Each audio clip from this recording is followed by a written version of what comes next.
Noong isang ordinaryong hapon sa isang mamahaling cafe sa Jakarta, Indonesia, tatlong magkakaibigan ang nagkita para magkamustahan, tawanan, kwentuhan at simpleng salo-salo. Ngunit makalipas lamang ang ilang minuto matapos uminom ng iced coffee. Ang isa sa kanila, bigla siyang nangisay, nahulog sa upuan, nahirapang huminga at tuluyang namatay. Sa una, inakala ng lahat na simpleng atake lamang iyon sa kalusugan. Pero habang lumalalim ang investigasyon, isang nakakatakot na posibilidad ang lumitaw. May naglagay daw ng cyanide sa inumin nito at ang pangunahing suspect, isa mismo sa pinakamalapit niyang kaibigan. Isang kasong nahati ang opinyon ng buong Indonesia.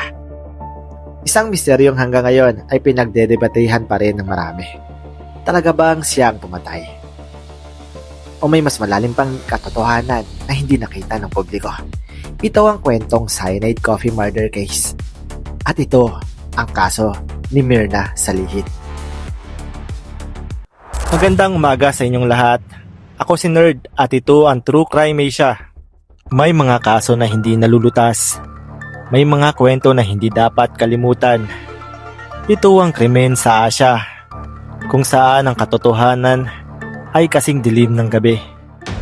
Tara at ating alamin ang mga kwento sa likod nito.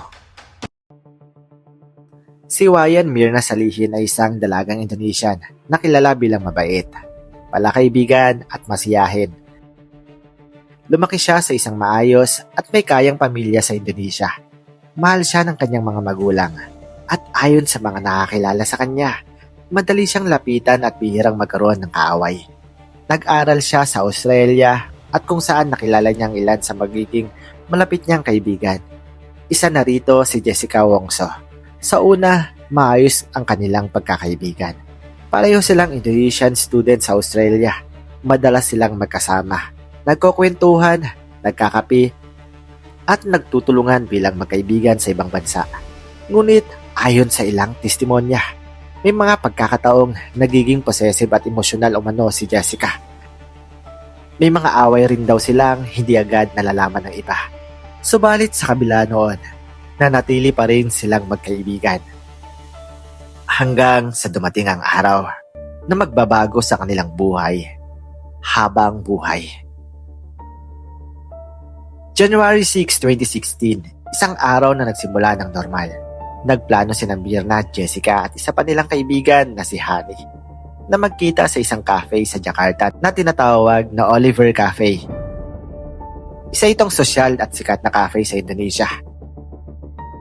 Nauna nang dumating si Jessica, umorder siya ng drinks para sa kanilang tatlo. Isa rito ang Vietnamese iced coffee para kay Myrna. Makikita sa CCTV na ilang minuto ring mag-isang nasa mesa si Jessica bago dumating ang kanyang mga kaibigan. At ayon sa mga investigator, may mga kilos daw siyang kahina-hinala. Minsan ay tinatakpan niya ang paper bag sa mesa. Minsan naman, tila palingalinga siya sa paligid. Ngunit sa oras na iyon, walang sinuman ang naghinala. Pagdating na Myrna at Hani, nagsimula silang magkwentuhan. Masaya, normal. Parang ordinaryong pagkikita lamang ng magkakaibigan. Hanggang sa tikman ni Myrna ang kanyang iced coffee.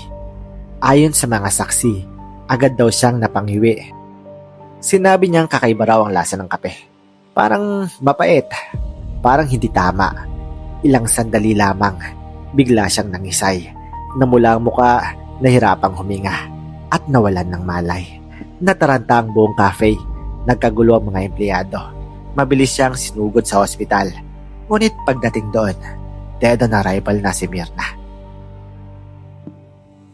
Noong una, hindi agad malinaw kung ano talaga ay namatay ni Myrna.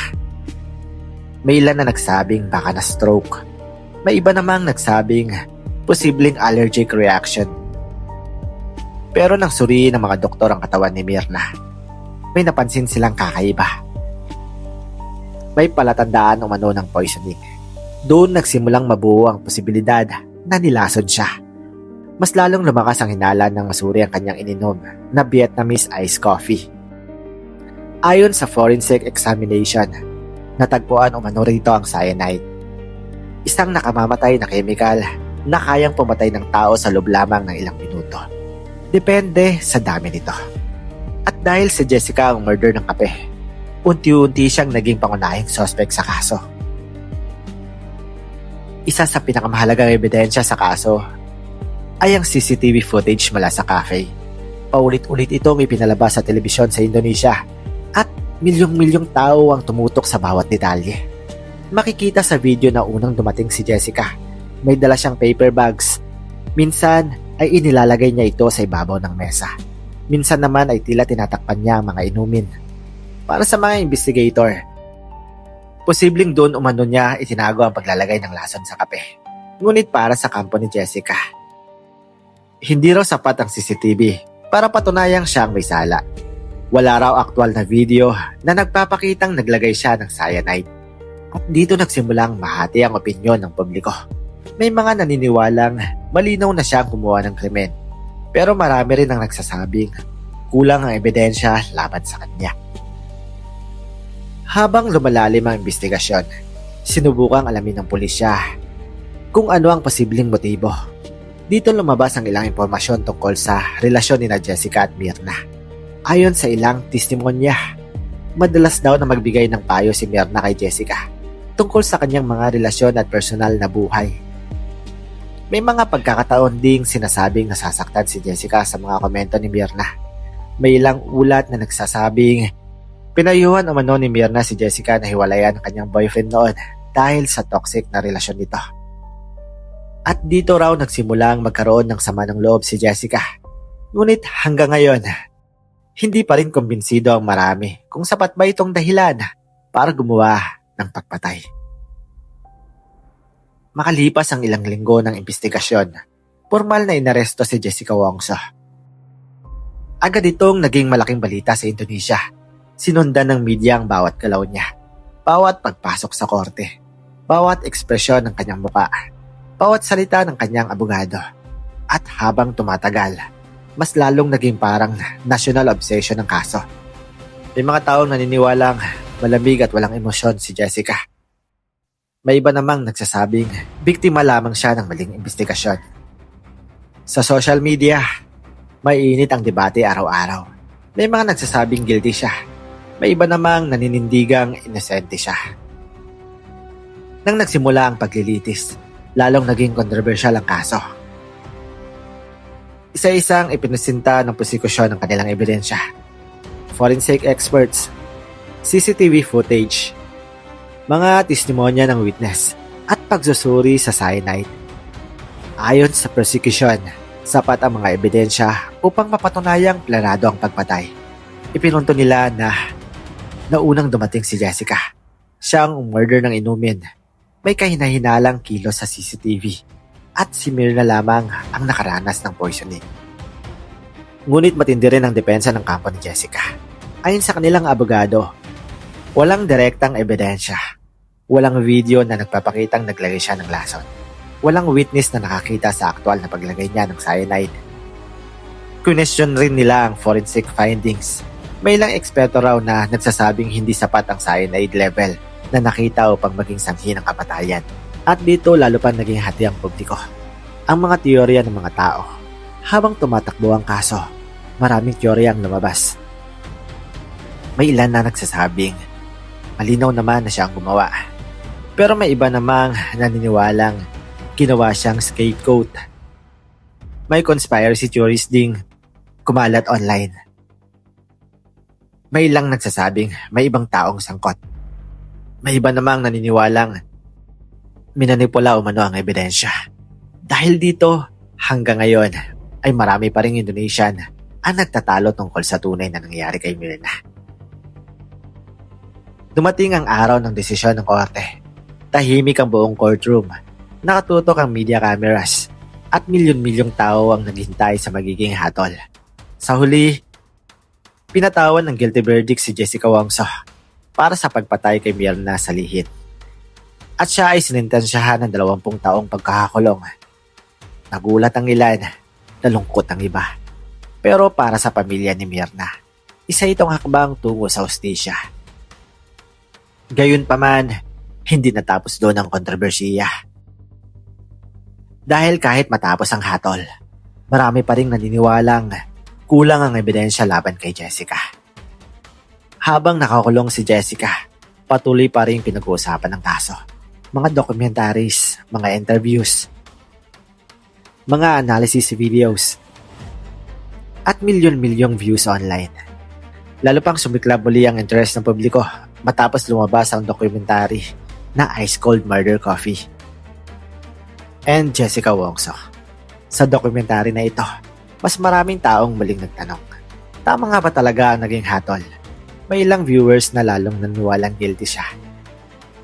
Pero meron ding nagsimulang magduda sa naging proseso ng kaso.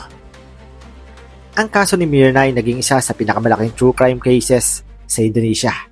Dahil dito, mas naging usap-usapan ng tungkol sa forensic science, CCTV evidence, media influence, at kung paano naapektuhan ng public opinion ng mga kaso. Maraming Indonesians ang natakot dahil ipinakita ng kaso kung paano maaaring mangyari ang trahedya kahit sa simpleng pagkikita ng mga magkakaibigan. Isang tasa lamang ng kape ang naging dahilan ng pagkawala ng isang buhay. Hanggang ngayon, may mga tanong pa ring bumabagabag sa marami. Talaga bang sapat ang ebidensya laban kay Jessica? Ano talaga ang buong katotohanan sa likod ng pagkamatay ni Myrna? May mga detalye bang hindi nalaman ng publiko? O tama lamang ang naging hatol ng korte? Ito ang dahilan kung bakit nananatiling buhay ang kaso sa isipan ng maraming tao. Dahil minsan, kahit may desisyon na ang korte, hindi pa rin nawawala ang pagdududa. Ang kasong ito ay hindi lamang simpleng kwentong krimen. Isa rin itong paalala kung paano kahalaga ang katotohanan, tamang investigasyon at hustisya. Ipinapakita rin ito na hindi lahat ng tao sa paligid natin ay lubos natin kilala. Minsan, ang taong pinakamalapit sa atin ay siya ring maaaring magdala ng pinakamalaking panganib. Ngunit, isa rin itong paalala sa bawat kaso. Mahalagang pairalin ng patas na investigasyon dahil ang maling paghusga ay maaaring makasira rin ng buhay. At ngayon, patuloy pa rin hinahanap ng marami ang buong katotohanan sa likod ng isang tasa ng nakakalasong kape. Isang simpleng pagkikita, isang tasa ng kape, at isang kamatayang gumulat sa buong Indonesia. Hanggang ngayon, patuloy pa rin pinagdidebatehan ng publiko kung sino nga ba talaga ang nagsasabi ng totoo. Ngunit para sa pamilya ni Myrna, iisa lamang ang malinaw. May isang buhay na nawala at kailanman hindi na iyon maibabalik.